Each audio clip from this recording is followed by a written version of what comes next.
The battle is on between California and Texas on the grounds of redistricting. California Governor Gavin Newsom is squaring off against Texas Governor Greg Abbott, saying that if Texas goes to redraw their congressional districts, California will respond in kind.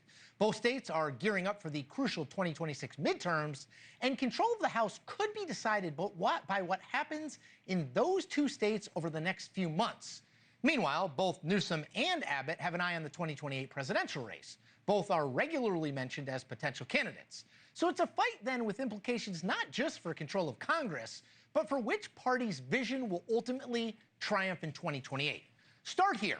Republicans hold the House majority at the moment, which is why Donald Trump and his political allies, including Abbott, are trying so hard to create a few more GOP seats before the next election. If their worst fear comes true, and Democrats win the House next year, it would badly hamstring President Trump's legislative plans for his final 2 years in office.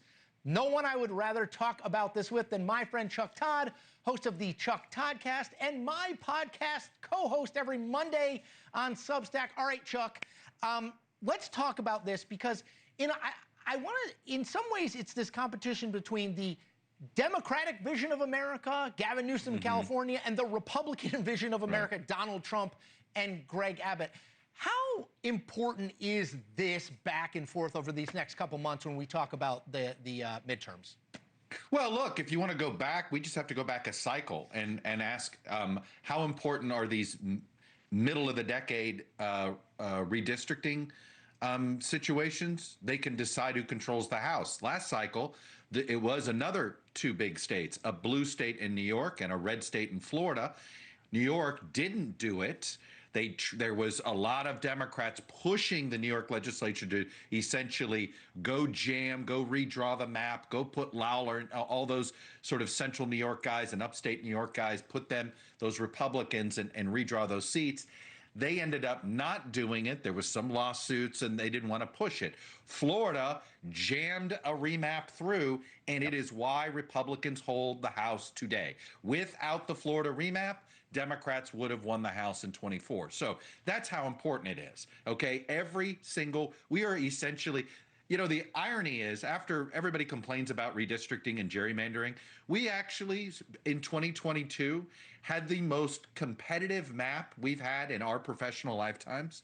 And that's a long evenly time. drawn, which is why we're sitting here on a knife's edge, right? The country's pretty evenly divided, so the House of Representatives is pretty evenly divided. So, Chuck, I was just going to ask, given what we've seen with Florida versus New York, clearly Greg Abbott and Republicans in Texas are going to go forward with this, whether they succeed, how much they succeed. Forward. Gavin Newsom, is he just kind of talking?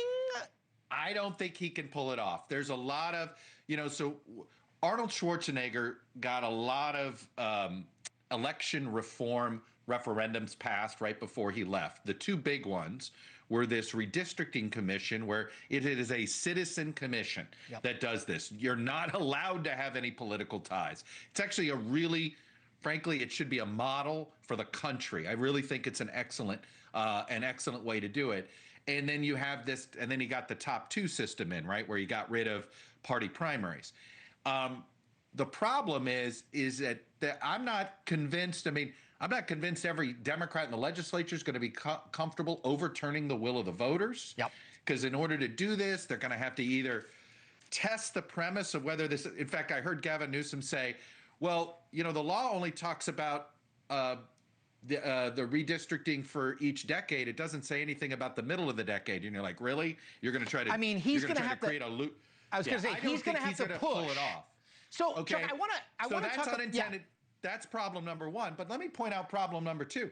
I don't think Texas can find 5 Republican seats without putting 7 Republican seats in more vulnerable territory. Like the law of unintended consequences here. You're just not going to be able to. They're going to try to hub it. It's the hub and spoke model, where you take every cluster of Democratic cities, and instead of handing Democrats a couple of districts that way, you hub and spoke it, and you try to get rid of it. Salt Lake City is the best example of the hub and spoke model.